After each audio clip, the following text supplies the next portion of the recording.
I was gonna do one more thing. Yep, I think I know what I was gonna do. Just gonna go get a plow.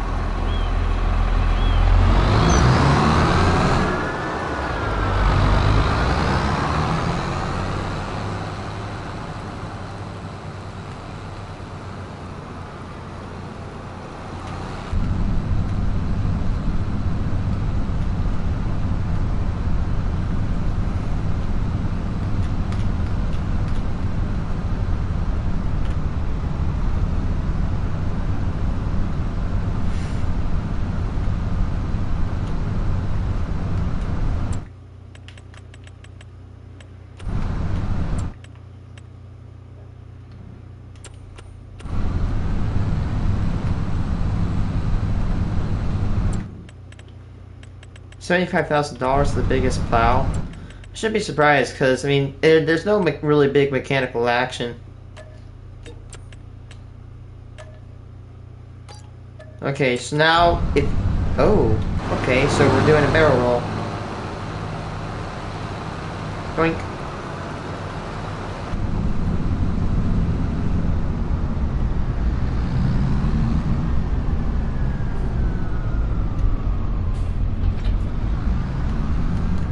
There we go, let's go take it home.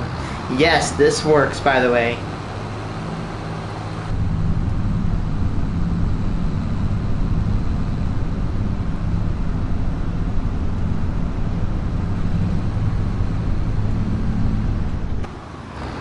Whoops.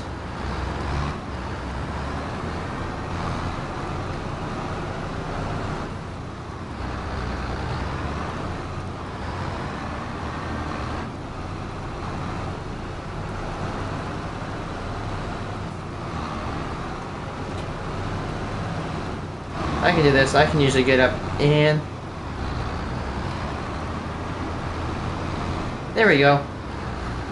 I've gotten myself into that predicament so many times where I just had to flip it back over.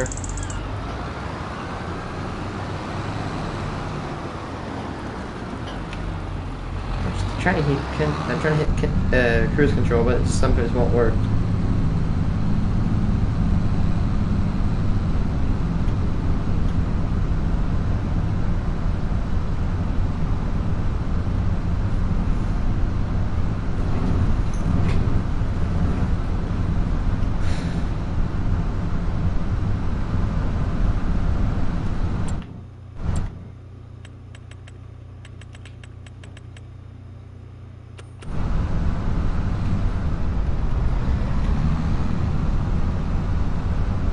Okay, so last episode we bought all these fields.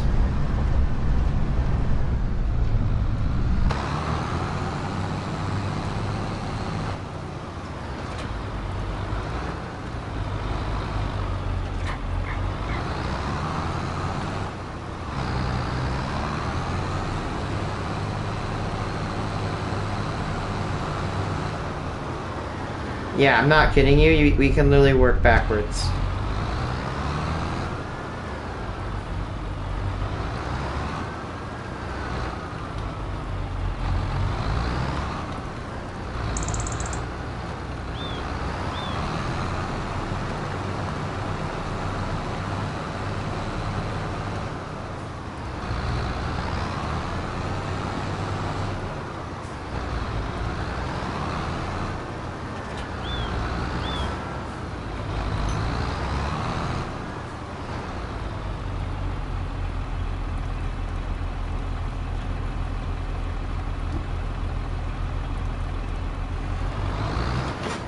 What's fears?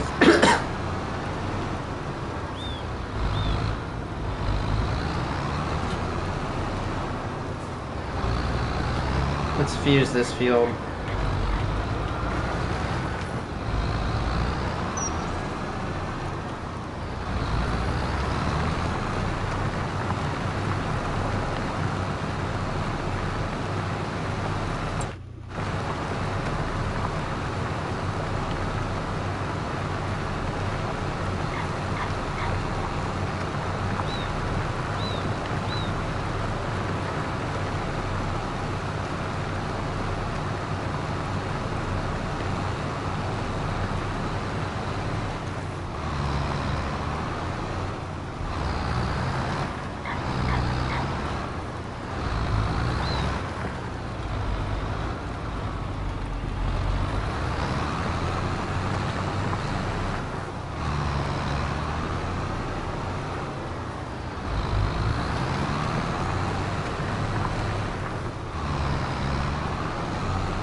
Hopefully my seeder will correct those issues that are being caused by the thing, because you see, it makes a trench.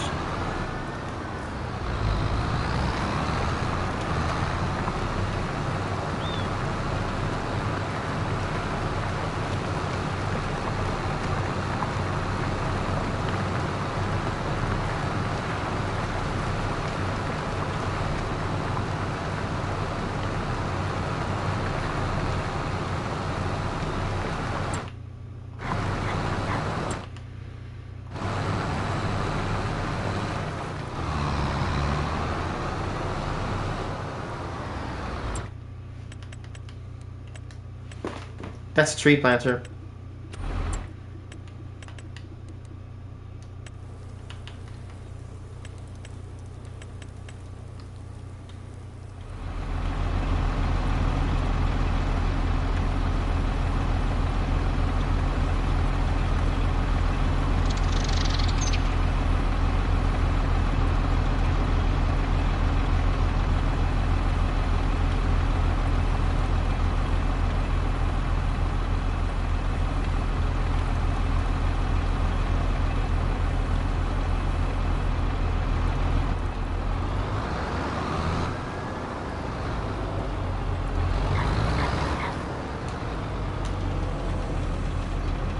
You can rotate your plow.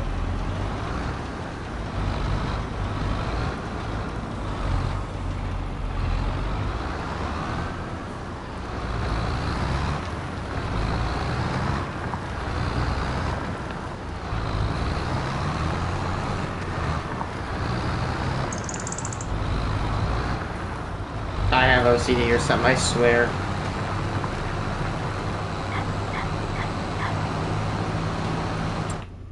Fused. A little bit of a weird shape, but you know what?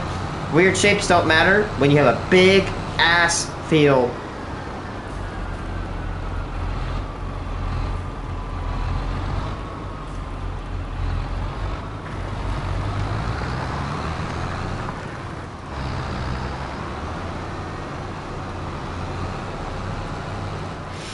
I cannot wait to plant this. Like, I'm actually kind of being genuinely serious.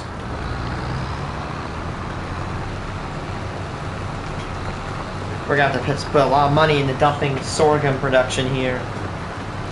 I can't wait to see how much this area is gonna produce. For reference, Field 9 generated like roughly 11,500 liters of sorghum with all fertilizer and all that random shit, right? But this could generate, I want to put in the realm of probably up to 50,000 sorghum. Kind of put in reference, these two fields produce 33,000 sorghum each, very roughly. Plus or minus like 1,000, or plus or minus like 2,500. These produce like 33,000 sorghum.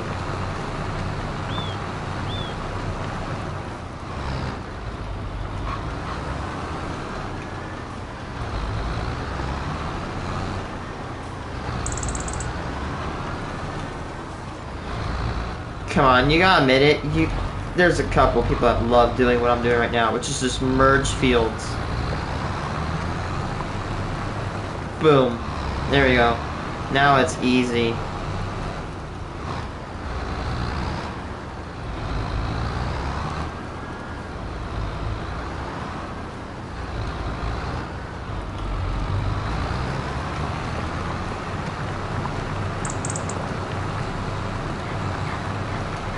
It was John Deere who invented the steel-tip plow. Didn't have that many big width, but over time it was improved. Yeah, the same person who founded this company right here invented the thing I'm pulling behind on my tractor.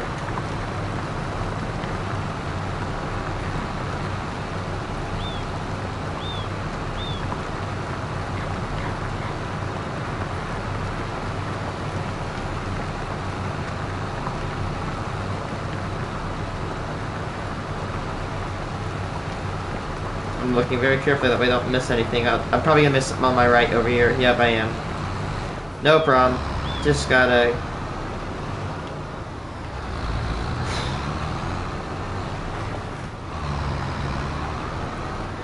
Hopefully my seeder will fix this. It should.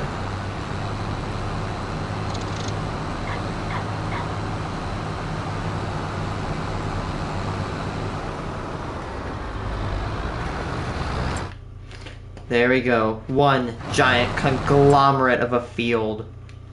That field's probably roughly as big as Field 88. Which, speaking of, one day I'm gonna make a super conglomerate over here. If I could just...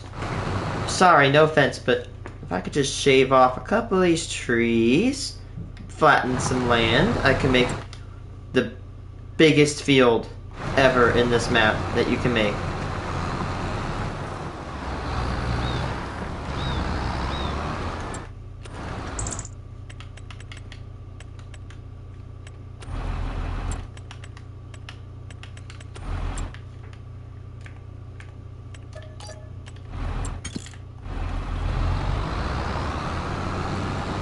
There it is. But remember, I said I'm planning on cutting a lot of trees. And yes, I'm gonna admit it. Yes, I know maybe it's getting boring.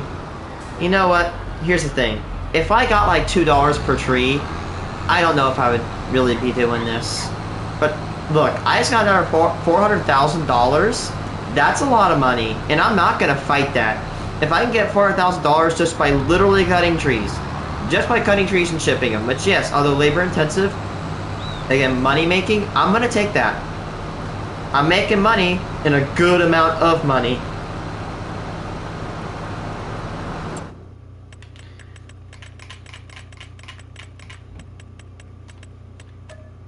$32,000 just to lease this bad boy.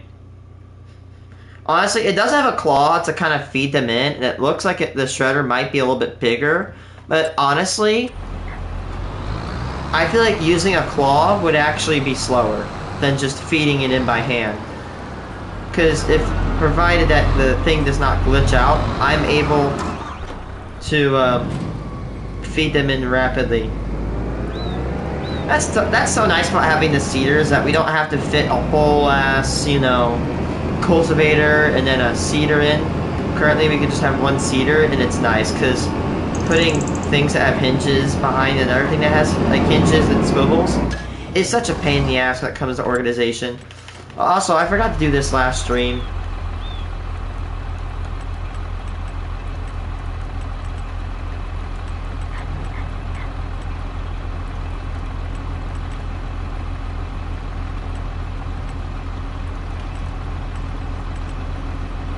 Could put down a wind turbine, but I don't want to do that yet. Oh wow, you can make small greenhouses.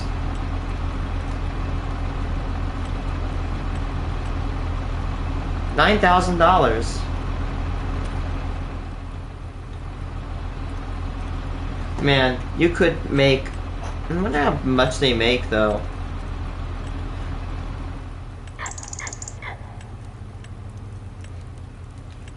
No, this has to make a lot.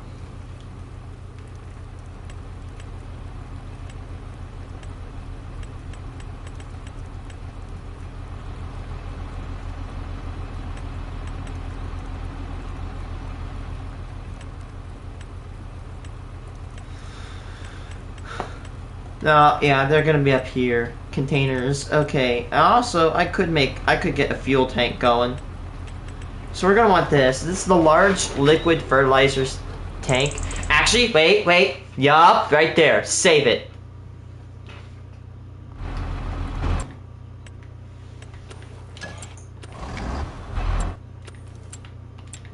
What am I doing?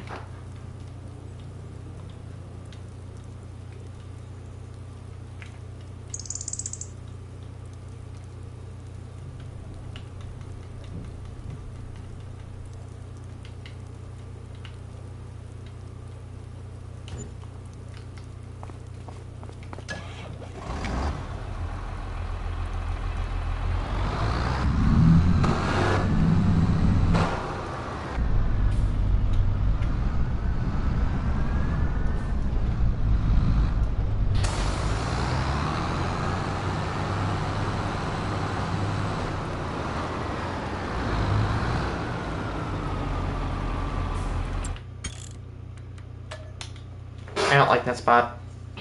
Nah, I do not want to do that cram. I am not gonna cram my freaking cedar into that stupid of a spot.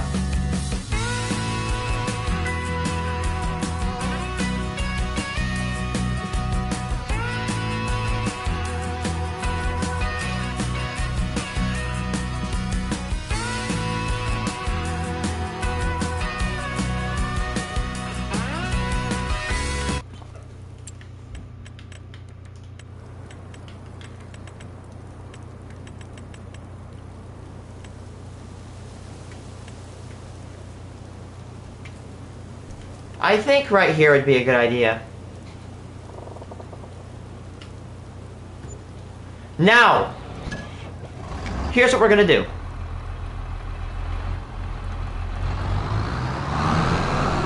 We're gonna go and take this, and we're gonna see where it is. Cause if it's like, if the filling point like for the thing is like facing where the shed is, it's gonna be big bitch. So like if I go over here, right? Let's put like a liter of it in there.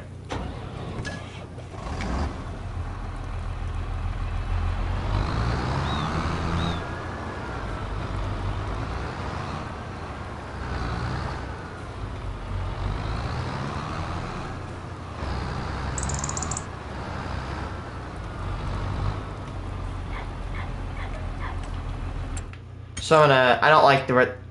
No!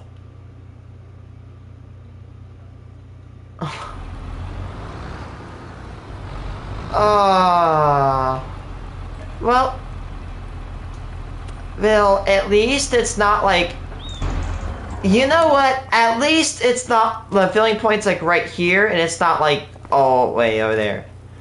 I'm not gonna make this a permanent fixture anyway. I might remove this, but whatever. I'll accept it. Yeah, it sucks. It really sucks. Okay. You know what? I have a lot of money. Hell, I could almost buy all that fertilizer. I'm just gonna go buy 10,000 liters. And yeah, it's like, oh, I'm spending money, but here's the thing. Oh, to hell with it. We're filling this thing. Yeah, it costs money, but you know what? I'd pay money anyway, regardless. Like, you cannot produce a product. You cannot produce a crop if you can't effing plant it. No sorghum, no flour. No flour, no bread. No bread, no money. No money, me no happy. Period.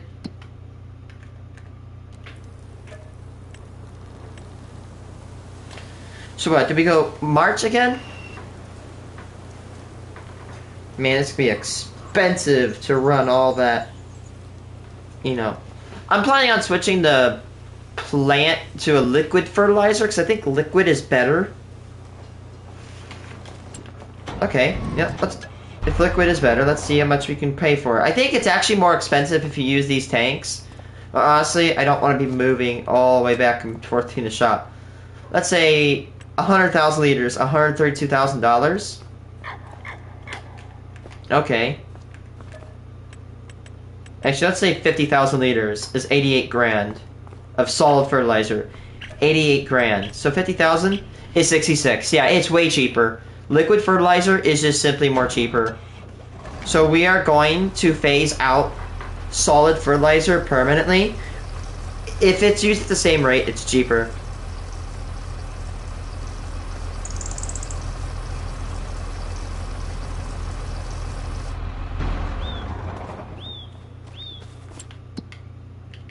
Sorghum. I plant this so many times I don't know when, I can't memorize it correctly. So 1, 2. So we need to sleep till April. Okay, good job. We plant in April. Or we can do April, or we could do May, but honestly, we always do April, because there's basically almost no point.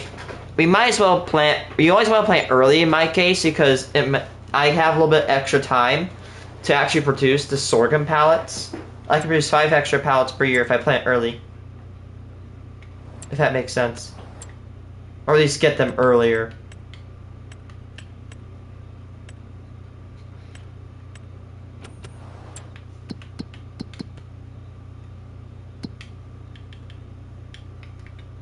One more run.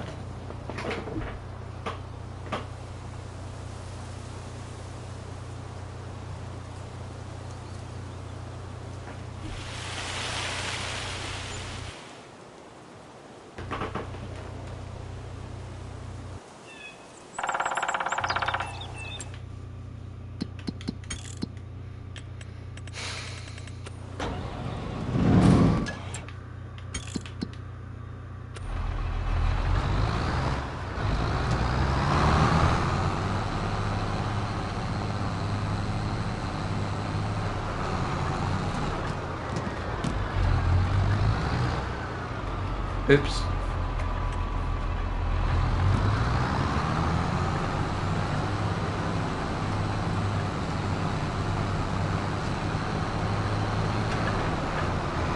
Man, look at that.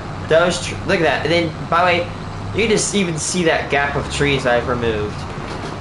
Maybe it wasn't completely necessary, but you know what? I'll argue against. I still need to grind the stumps, but I might grind them later.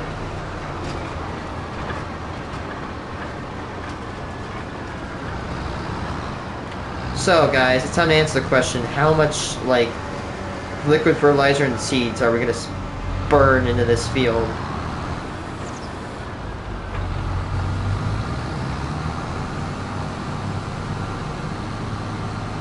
At least, again, as I've said, this is the largest fertilizer or largest planter in the game.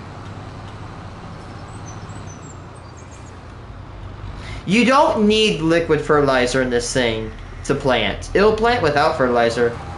It's just, you know, if you want that fertilizer level, you might as well do it. At least you know, run it with one layer of fertilizer. Yeah, fertilizer is expensive, but trust me, it is way worth the profit. You will get more money.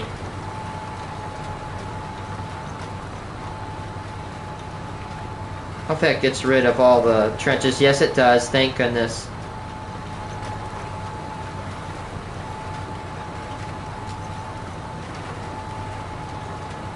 Whew. Yeah, I'm trying to keep it on. You know what, honestly, I'd rather have my seeder roll a little bit off the field rather than have to go back and fertilize a little bit because I'm just wasting fertilizer. Actually, if you think about it, I'm wasting the same amount of fertilizer either way.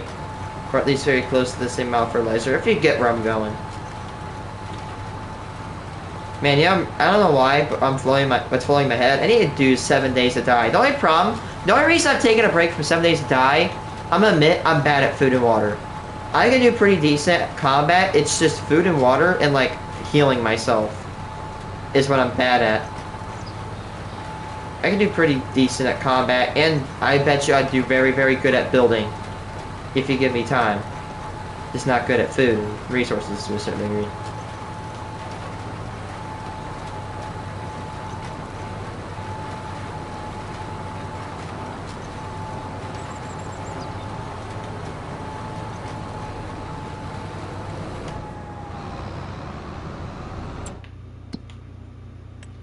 Look at just look at this swath.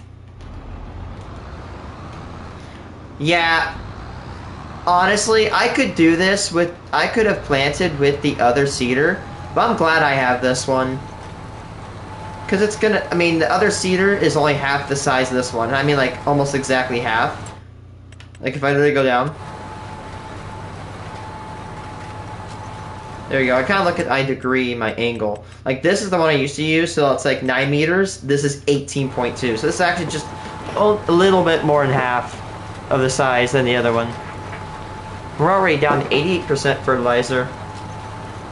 I think I remember on my other field when I fertilized it on Farming Simulator 22 and I had that big field all merged into one thing. I think I remember I did definitely have to go and get more fertilizer and go back for seconds.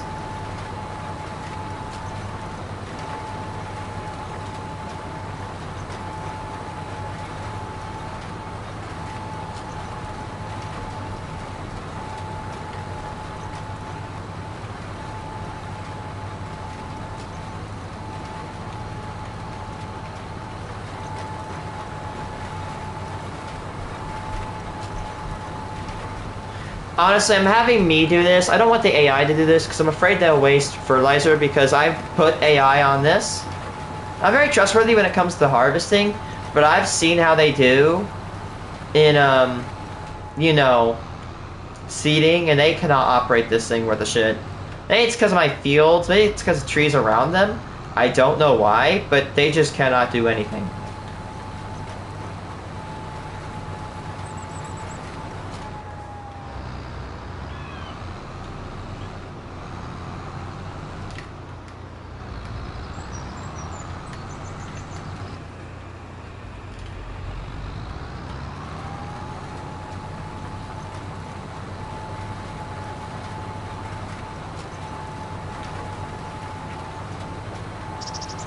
I need to use the ridge marker. I never use ridge markers because it always makes that weird thing in the field. But honestly, I need to use it because I'm pretty sure you put your tractor on that middle line. That's probably a 9-meter wide boom. And if it's 9, then that's half the length of the entire thing. So that's where I need to put my tractor on. However, I might waste some if I put this thing all the way on the other side. You know what I mean?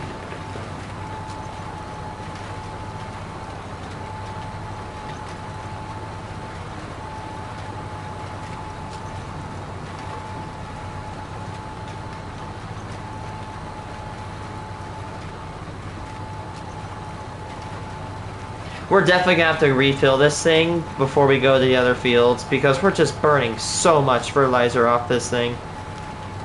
Wonder why it's like making the plowed texture. I don't mind because I love that texture. It's so clean.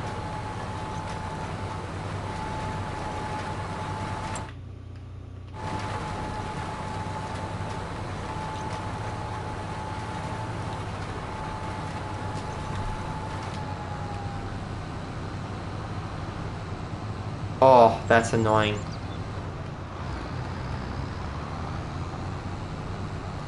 I'm gonna go perpendicular to that because I don't want to waste as much fertilizer as I have to.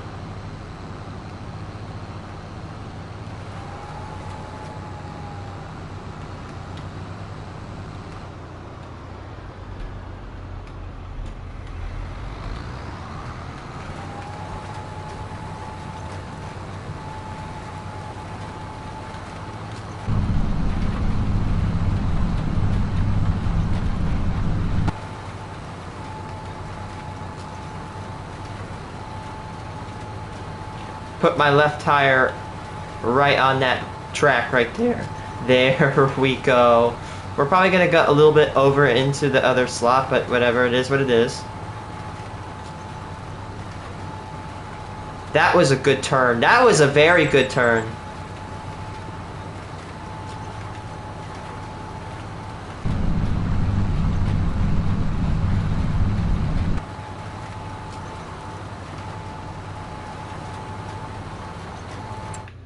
Why have I, and this is, now I'm starting to run thoughts through my head right now. Why the hell have I not been using ridge marker? It's really nice. Maybe it's because I don't like the look of the field, but you know what, whatever. Can you really see that much under that sorghum? Not really. Well, you probably could versus soybeans, so who cares? You're growing products.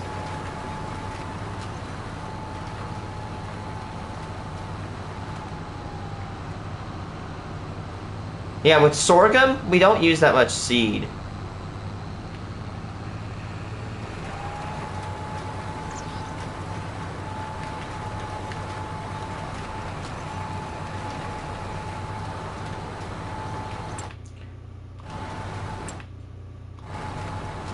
Wonder if it actually destroys fields. Yeah, like you see that little dot? Put that dot right on that ridge. Let's see how we do.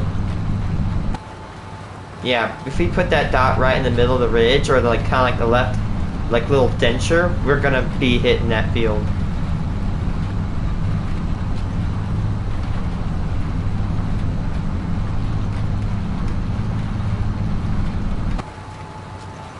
Missing a little bit, but it's not that bad. I mean, I don't know if I'll be able to do first person with curves, but I can do it probably when it's straight and perfect. Yeah, put that right tire right on that ridge. Holy shit, what have I been doing? Why have I not been using these? Why have I not been using the ridge marker? I'm such a stupid idiot for doing that.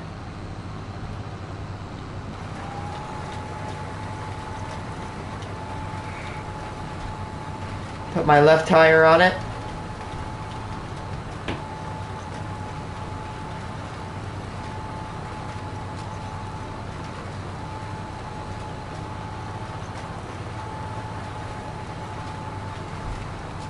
I can rock it without a ridge marker. It's just, now I have a ridge marker, it's so nice.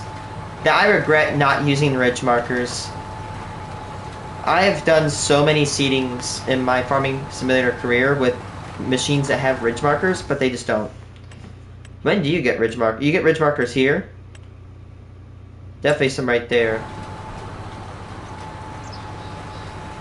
I just love how they stretch out like giant arms.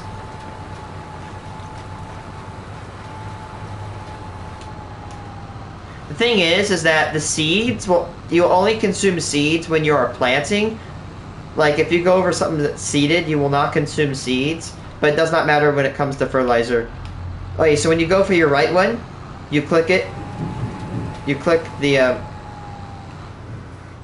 Oops, give me a second. I messed up on that because I got confused. You click twice. That was perfect.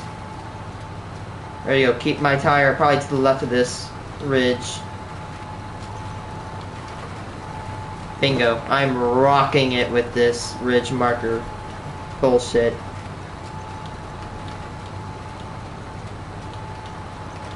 There we go. Good turn.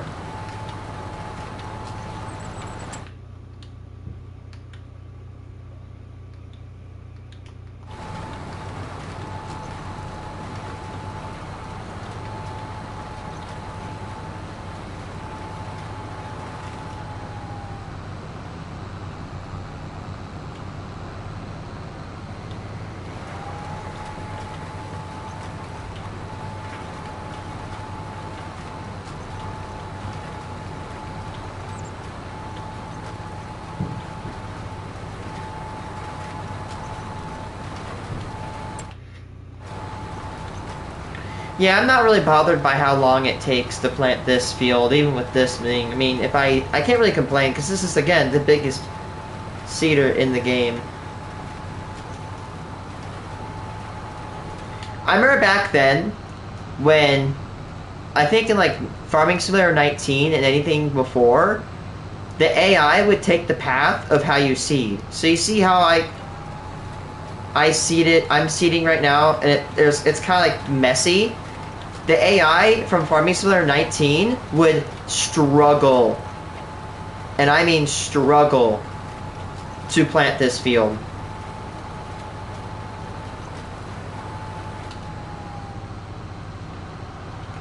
But ever since Farming Simulator 22, they've definitely improved the AI. The AI here is a little bit weird, but you can get over it if you know, have the ability to.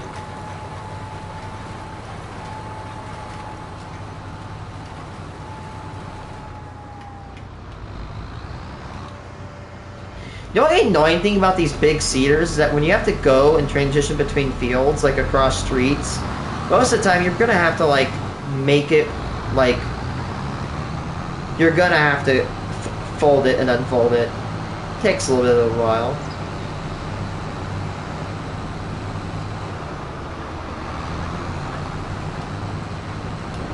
Right now, I'm starting to unfold it right now. It is so majestic to see this thing spread its wings and getting ready to go do its job. There we go. That's amazing. It has like a shaft, if you can see it, and it's shrinking. And it's using some cool, you know, mechanical principles to work itself. I'm trying not to talk out of my ass, but I don't know any other way to describe it. You see how it has arms, and then it has a shaft. And it uses it to basically spread the wings of, or I should say the arms of the seeder.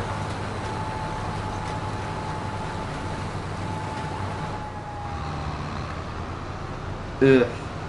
Either I'm at the start right here, or I'm gonna cut those trees.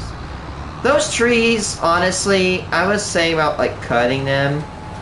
I think I can live with them there. Actually, I might not even want to expand this field because I might build an area like I might use like animals here, and having a tree between those tracks will make it look nicer. Because I like I'm okay with train tracks, but those trees kind of block out the, you know, the view of the tracks, so it makes it so much nicer and cozier.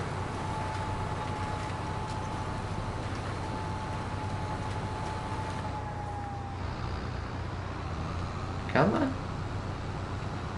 Oh, yep.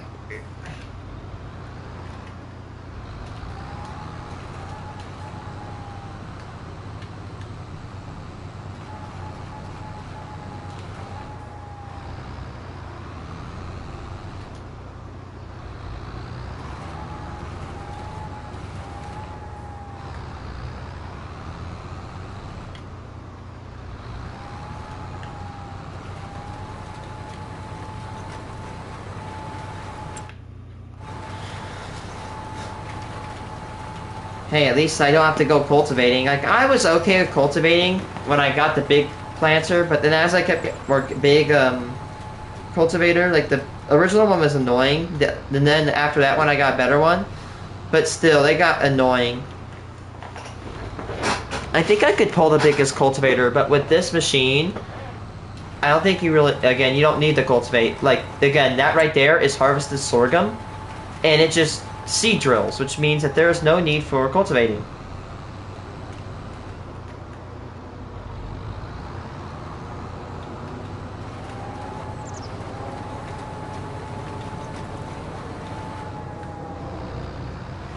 I really want to ask a farmer, can this machine do this in real life? Like, can you just go over corn and just, bam?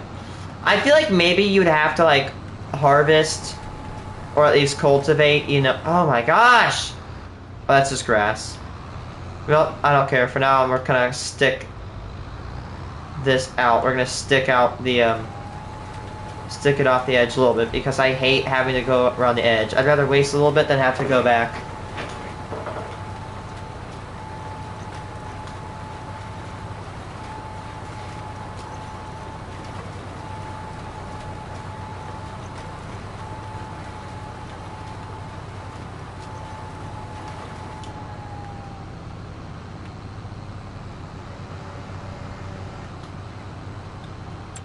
Now, oh my, that was bad voice crack. Now we go back and forth.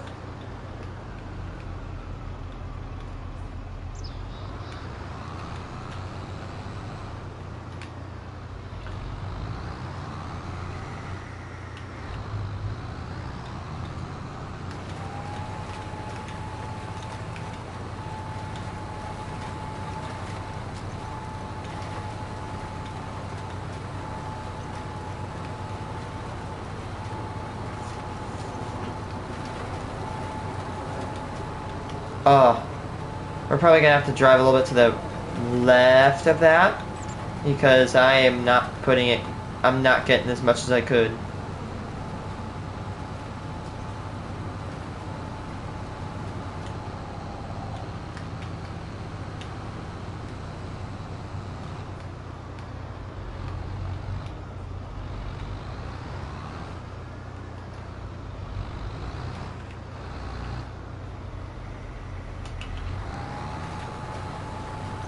Woo!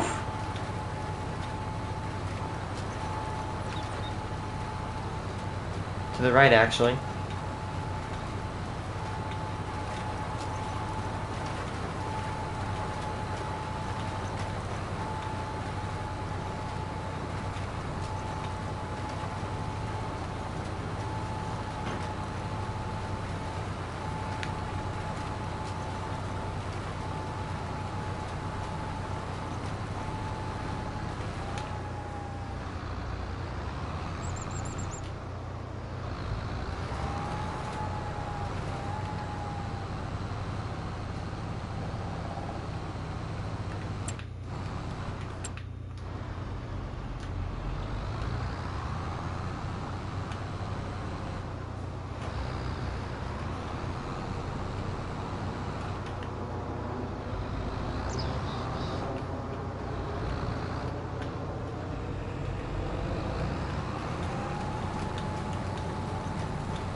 I don't really mind seeding all this.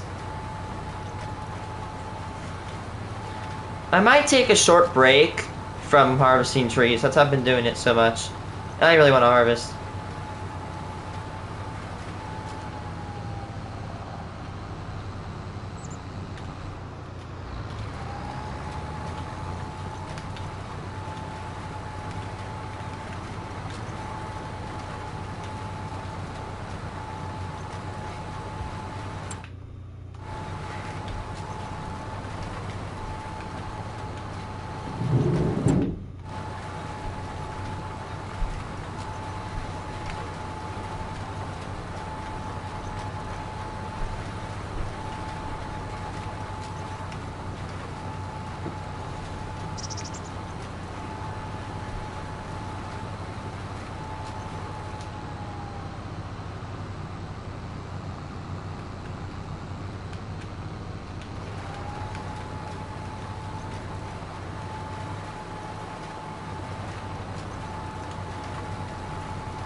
My seed, honestly, I feel like I'm consuming less and less seed.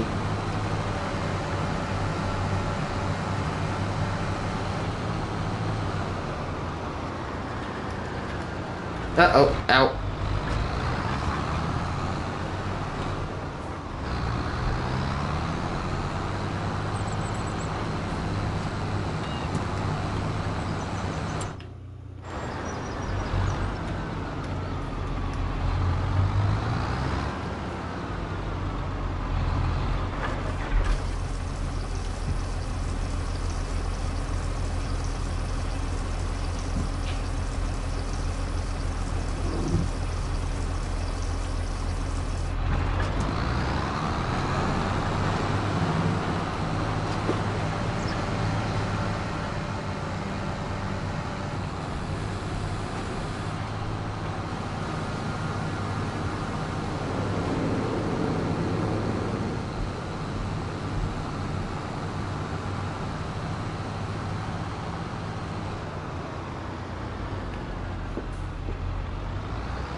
Actually, if you don't know, sometimes I'll look at... I'm going to tell you a tip. See that little number down there, the degree number? Work in increments of 270, 90, no, 90... No, you need to work in 360 slash 0, 90, 80, and 270 degrees. Right now, if I'm working at 270 degrees, which means that I'm at a perfect, almost perfect square.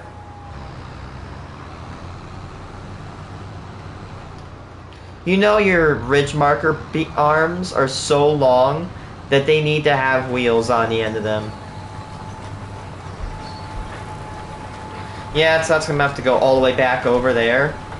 But you know what? I put a good ridge there. I should have put a ridge right on this side and continued, but I failed to do that. I can already see some pallets generating.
I wish you could hold a button that would lock onto 90-degree increments. See, look, it's 90 degrees, and I need to switch from 90 to 70.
Sorry, I'm straightening a pile of nickels. I know it sounds weird. I'm... Literally. See them? Pile of nickels. 3 piles of nickels. They're kind of shifting. I don't want them to fall over. Because I hate cleaning up coins, even though I'm a coin collector.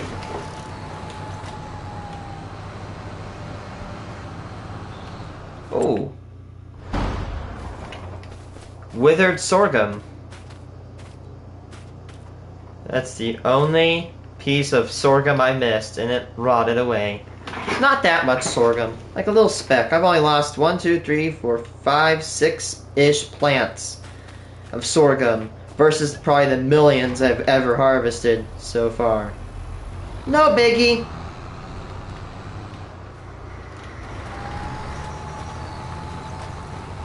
What can you put... I wonder what you can produce with corn. I don't know. Corn, I know itself is not the best selling crop, but I just really like, you know, corn.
Oh shit.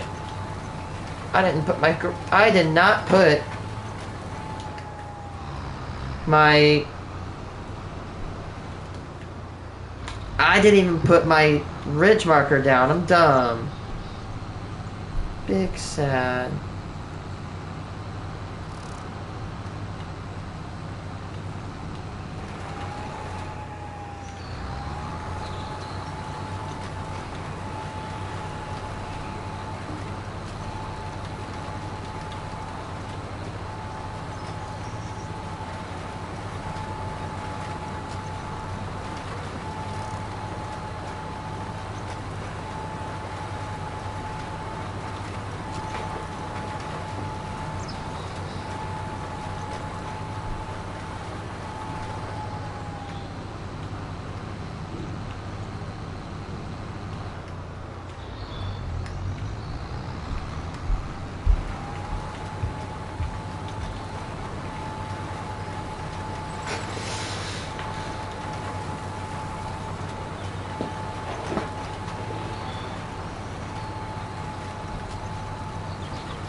Damn it.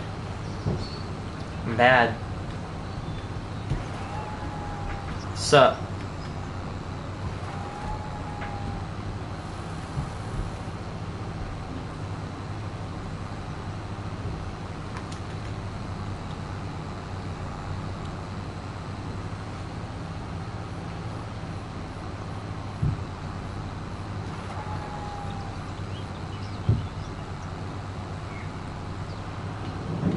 Pretty good.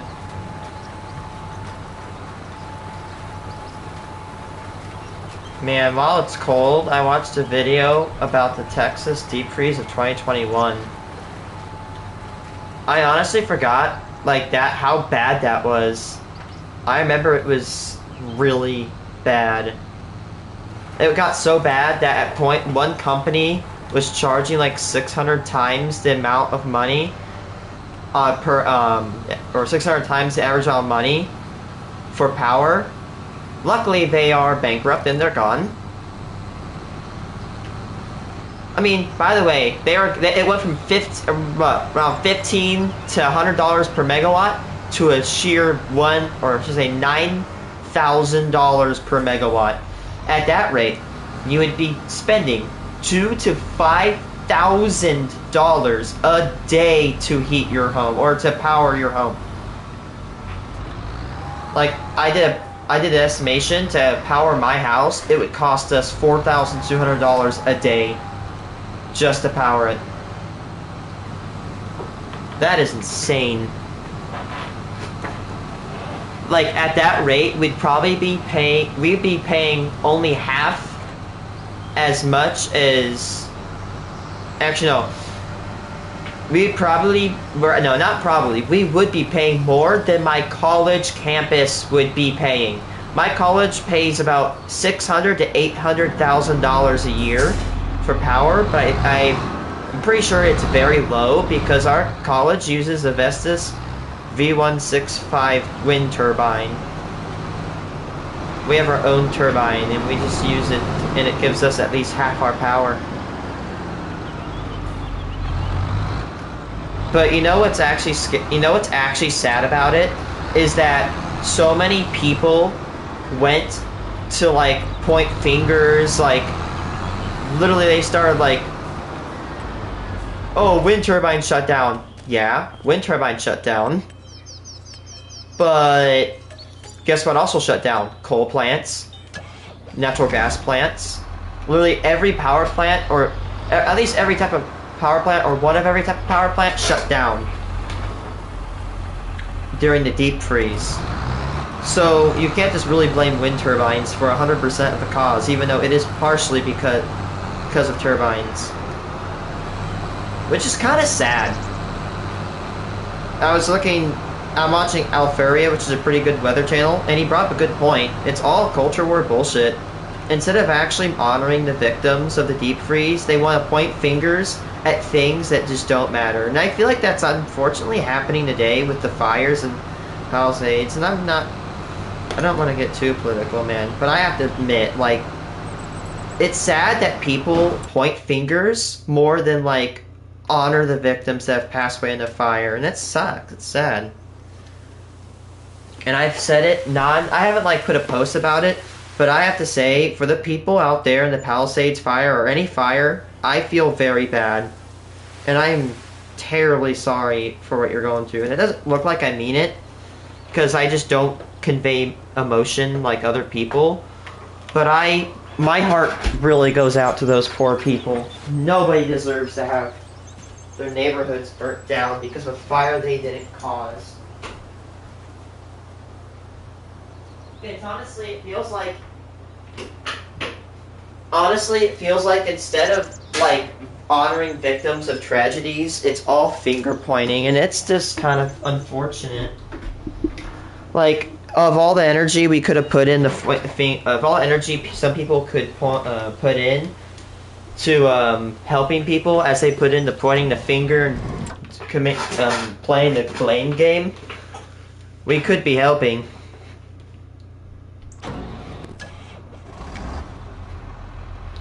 Again, really, my heart really does go out for those people.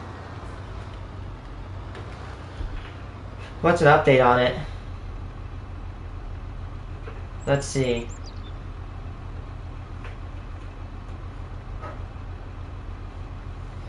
Okay. So currently, oh, okay. We're doing good. Yesterday night it was 18% contained. Now it's 19. Not huge progress, but I guess it's better than no progress. Only 19% contained. That's a very low number, though. Honestly, big shout out to all the fire department people over there. Their resources may be dwindled and somewhat depleted, but they are honestly doing their best. Oh, and would you look at that? This is already 100% fertilized. I don't have to fertilize it this year.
It is almost 4 o'clock.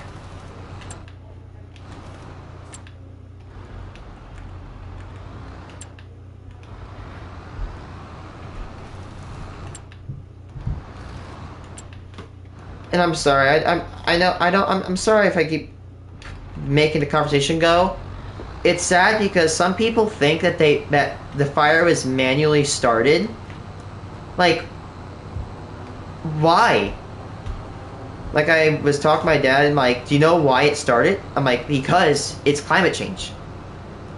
And I'm sorry, I don't want to like be that person, right? But it didn't. Like, what's the point of starting a fire that big? Why would they do that? There's no like reason. Because, you know, if the government started the fire, then they'd have to pay for it, although with taxpayer money, it's like, still, why would they do that?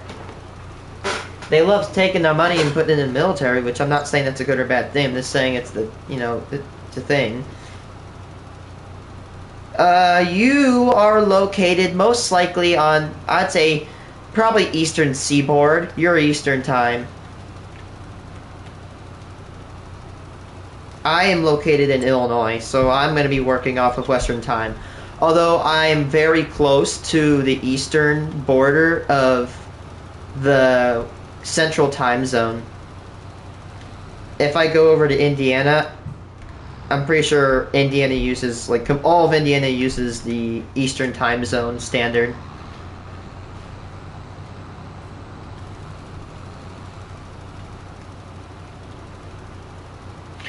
So yeah, currently it's the Palisades fires at 23,713 acres.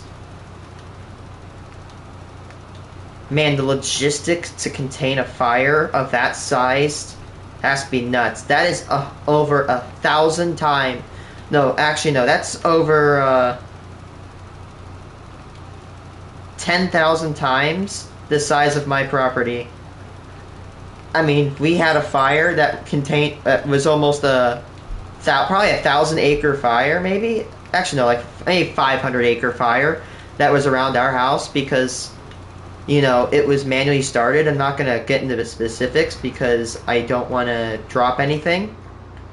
But that fire, we had to put it out, and it was a pretty hard fight. But a fire multiple magnitudes larger than the one that was around our house, I can't begin to really think about it.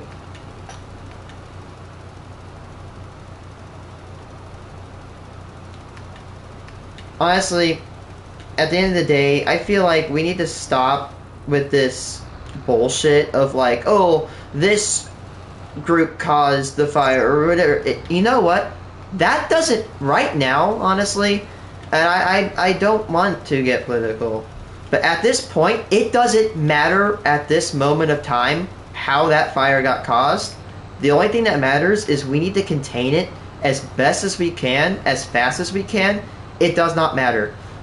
Right now, like, we do need to find out how that fire got caused. Right now, to a certain degree, is not the time. It really isn't. Because right now, again, it's already going. It's already have destroyed homes. Thousands, hundreds of thousands, I don't know how many. It's already killed people, and that, honestly, we need to put that on the side because we need to get rid of this fire. Man, all the retardant and all the water that we have to use, like, I don't know, hundreds of thousands of gallons are being used. The problem is, to the surface area of the fire, you know, the planes can only drop so much. You can't dip into the ocean because the plane would crash in the ocean. That'd be a waste of money, waste of human life.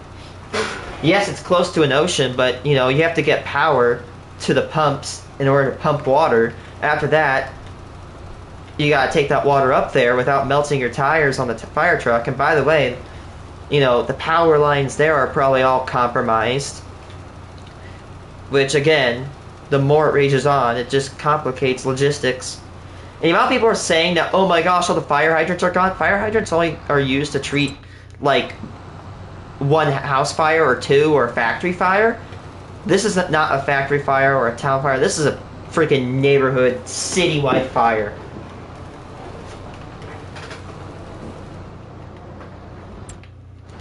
But yeah, honestly, what pisses me off at the end of the day is when people start culture war bullshit about, oh, who's this to blame? No, it does not matter. Put it out. Stop. Like, if you want to criticize people for the fire, what about you go take a couple buckets of water? How about you go there to go fight it? Honestly, you go fight the fire. You tell me how bad it is. Until you're willing to actually become a firefighter and like actually help, don't criticize people, because these people have spent years, decades perfecting their craft. They know what they're doing. They do.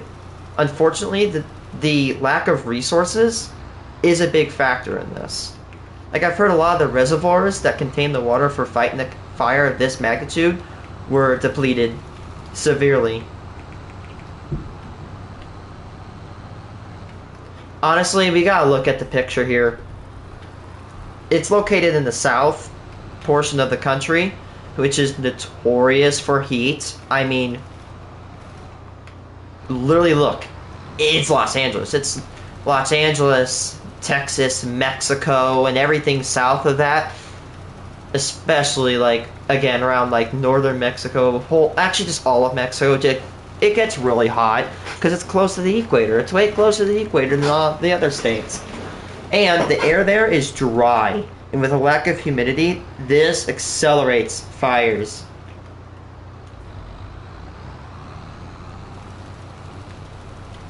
And after this, we got wind that blows fires around and just completely makes things go out of hand.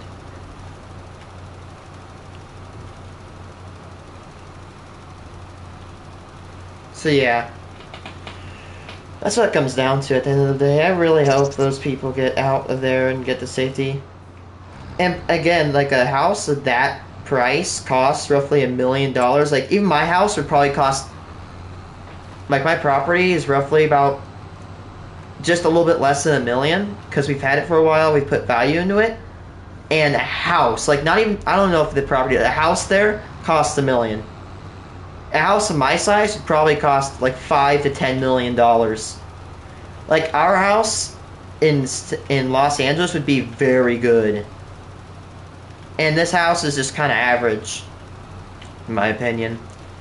Not that it's a bad house, it's a pretty good house. It's 2-story. With a good basement.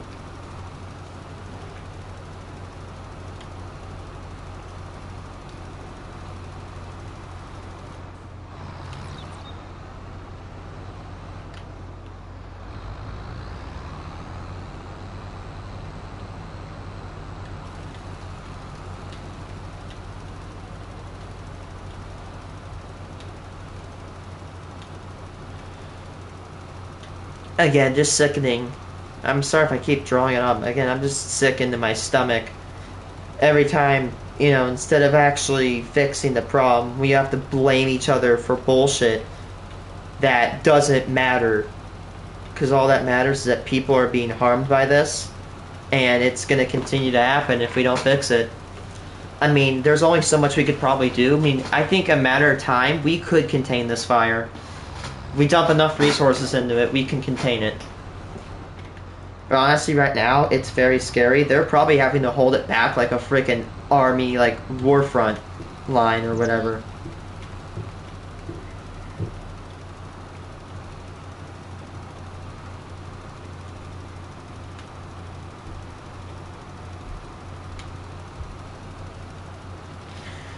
But honestly, in my opinion, I'm not going to say it's true, but if you had to ask me, I feel like it's accidental man-made. I don't know about lightning. I'm not knowledgeable to what weather events were happening on that day that the fire was started, but I'm aiming towards accidental human-made fire. I mean, it's hot, it's dry, there's just perfect, it's windy, perfect atmospheres for a fire to start.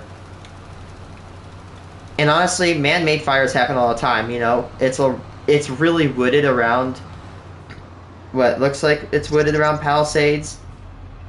So, if, in my opinion, again, I could be wrong, and I'm definitely going to be wrong on this. And I feel like everybody should take what I'm about to say with a grain of salt. Because, again, I don't want to put misinformation out there. This is my personal guess. This is not factual. This is my personal guess. Although we don't know how it started.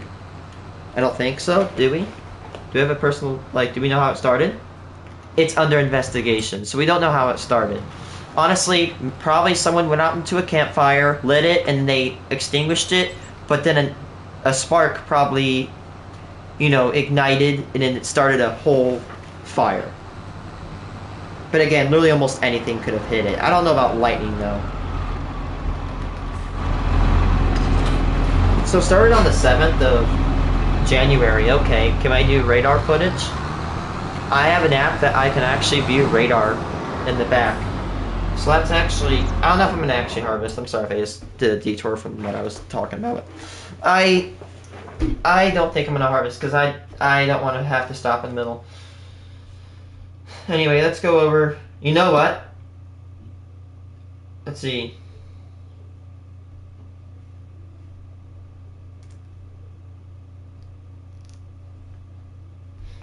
I'm going to go down to the 7th of January of 2025.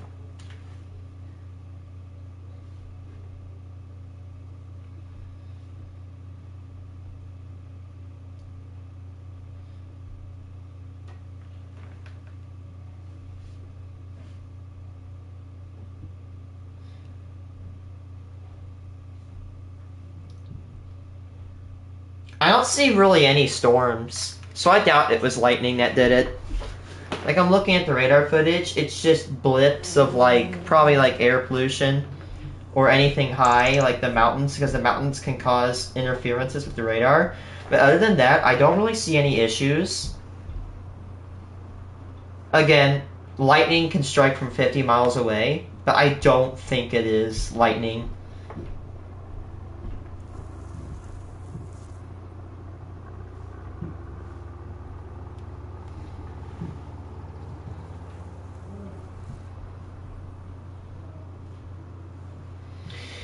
Yeah. Actually, hold on, I need to go back to the 7th.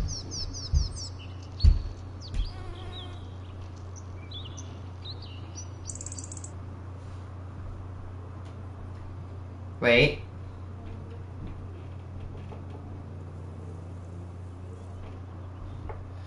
Man, I think I'm actually detecting... I think the radar was detecting the smoke.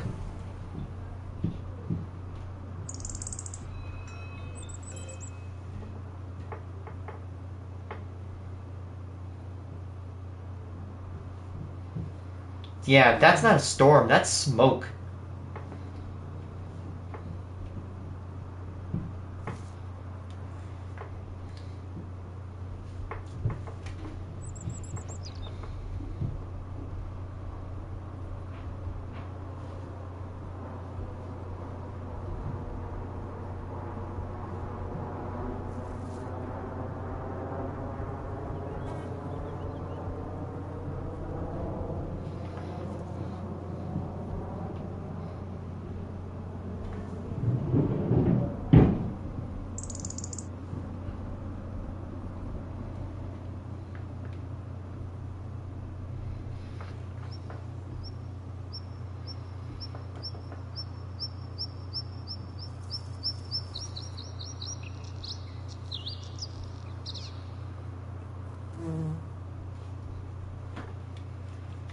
Alright, I'm gonna stop. Sorry, guys. Yeah, I'm gonna have to go to work. But anyway, I'm gonna see you guys tomorrow, or probably tonight. I might have to do a little bit of some college work. By the way, tomorrow tomorrow to May, I'm doing college. And I'm very glad I'm doing college. I love my semester.